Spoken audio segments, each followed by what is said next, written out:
So, Michael, now I understand that Spinelli has been a very important politician in his time, but why should we be still concerned about him today, when so many things have changed these days? Yes, you're right. To some extent he is, of course, belongs to the past, but in 1984 Spinelli succeeded in talking the whole European Parliament over to his federalist position, and he drafted a treaty for the establishment of the European Union, political union. It's very much connected to what is happening in these very days. Really? When the leaders of Europe are again trying to adopt a treaty about European Union. But for Spinelli, the important thing was political union. And the constitution that he drafted in 1984 is strictly describing the institutions of Europe. It is a short document of about 20 pages, while the document which is discussed in these days is something like 300 pages. And a constitution should be short. It's very important. It should be general, so that everybody can understand what it says, and because it is the basic law. So I think that we should actually reactualize the treaty from 1984, and I cannot understand why the European left, the leftist parties, social democrats, leftists, and also those forces which have strived for European unity since the Second World War, why they are not referring to this tradition of Spinelli. Well, Michael, I understand that it's very important to have a simple and short text that everybody can understand. But what is the issue with the context of this text? What is the context of Spinelli's proposal which makes it so important today?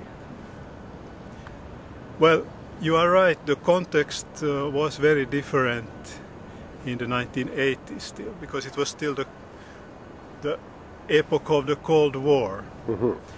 And the European Union was much smaller then, as you know. We didn't have the euro and so forth. But I mean, are there some things we should keep from his I proposal? think we could keep most of it, actually.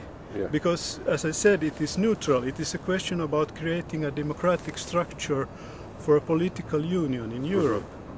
But then, if you take the big issues of the context, the biggest issue, I think, and there I come back to where we started, I mean, it's the military politics. And we should be followers of Gandhi also. So I mean, today there is no reason that Europe should be tied to a military alliance which is based on nuclear weapons.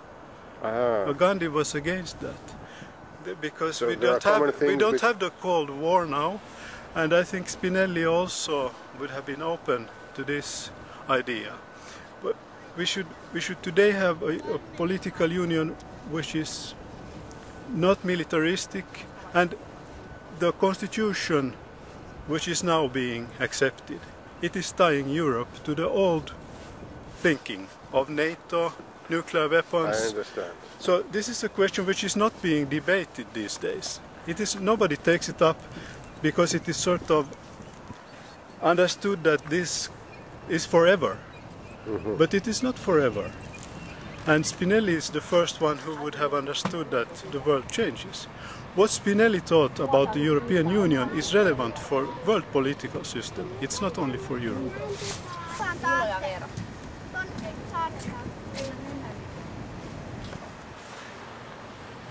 So, Mikhail, I understand there is some people like Wayne have found a common common things between Spinelli as a politician and Capodistria, who was the first governor of Greece.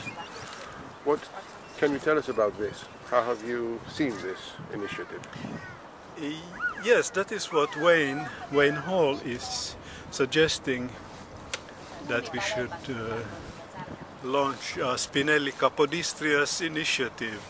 I think it's a very nice thought, because after all, the war for liberation, Greek liberation in the 1820s, it's a very